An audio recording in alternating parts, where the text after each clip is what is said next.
When people find out that my wife is Russian, they imagine a tall blonde girl with a funny accent who wears heels for every grocery run. Reality couldn't be farther from the stereotype. Lana is dark-haired, speaks better English than I do, and is completely obsessed with sneakers. She does meet one stereotype, though. She never gets cold, seeing how she lived in Russia up until she was 18. Not in Moscow, of course.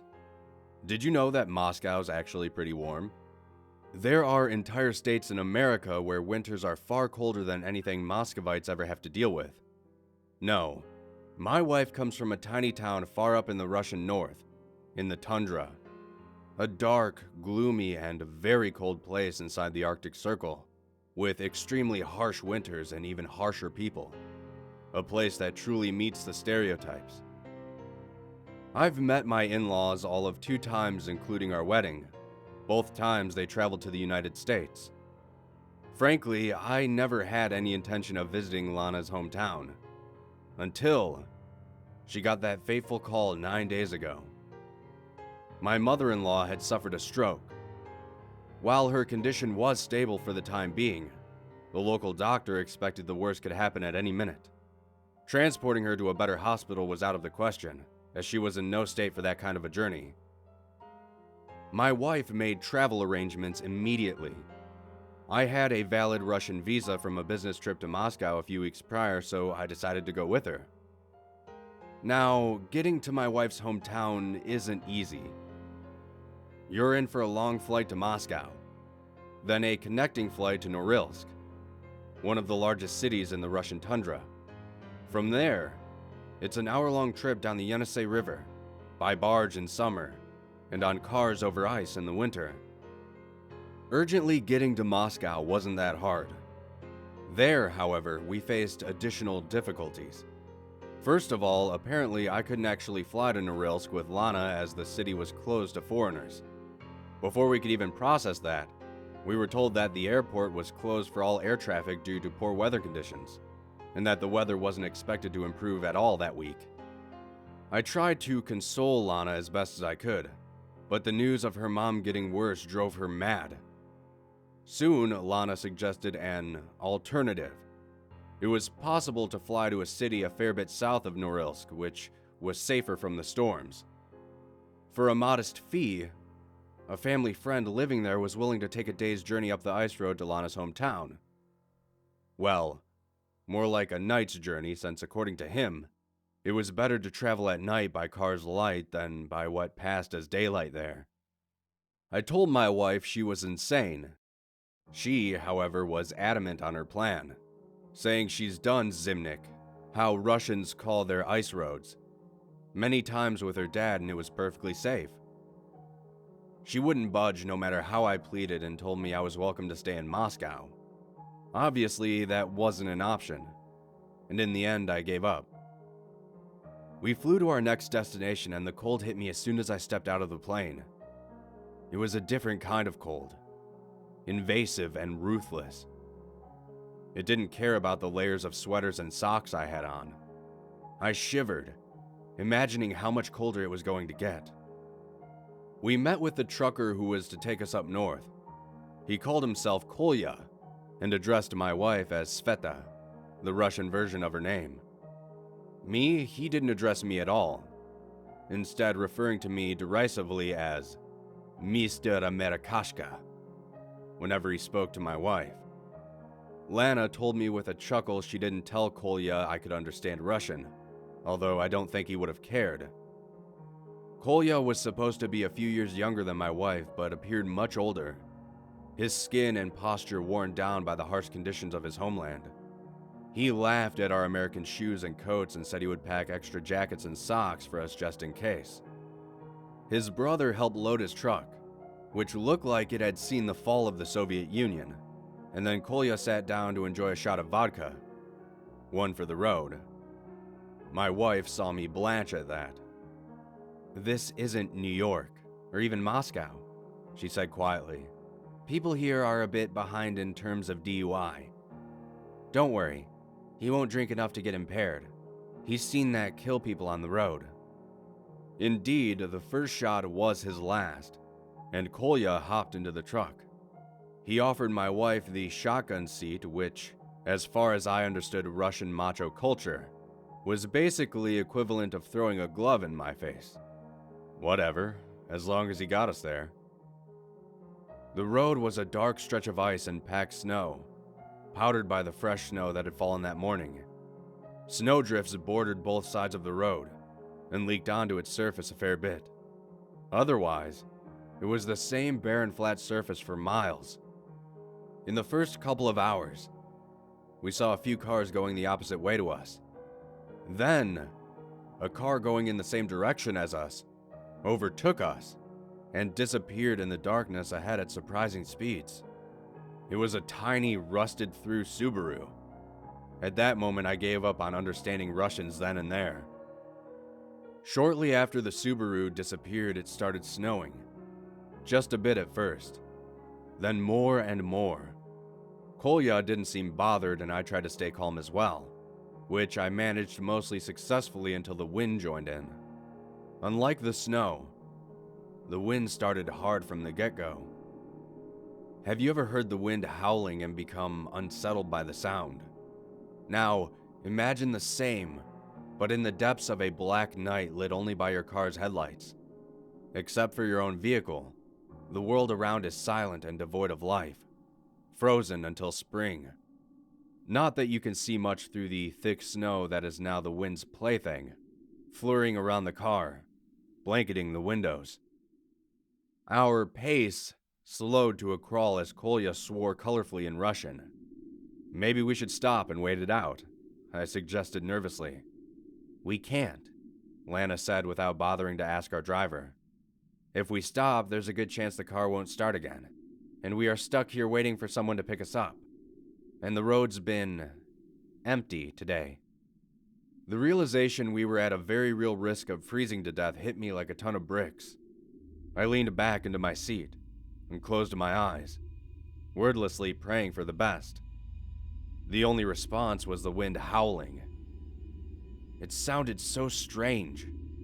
It would start low and quiet, and then grow louder and louder until it was a yowling crescendo, and then cut off abruptly, then start again. And the sound came from different directions, each starting at a different time, like a pack of wolves howling at each other. I opened my eyes to obvious tension in the car. Lana and Kolya were both hunched forward, peering intently through the glass for all the good it did them. Kolya glanced back at me. "Don't worry, be happy," Kolya proclaimed with a horrible Russian accent. "It's all okay. Don't worry, America." He was lying, of course. I might have been useless on the ice road, but I was a criminal defense lawyer, and a good one at that. And Kolya was a bad liar. There was sweat beading on his face and neck, and his voice was forced. He was very much afraid, and that made me afraid too. Kolya murmured something to my wife, too quick and quiet for my distracted mind to decipher. She simply nodded. What did he say? "There's maybe a village half an hour up the road. If we keep at this pace, we get there and settle down until morning," Lana said. I see. Sorry about the delay. In reality, I was extremely happy to hear that. Bad wind, huh? Lana grabbed my hand, quick and sudden as a snake. Don't mention the wind. Another sound came through the storm. A long, tinny wail that sent shivers down my spine.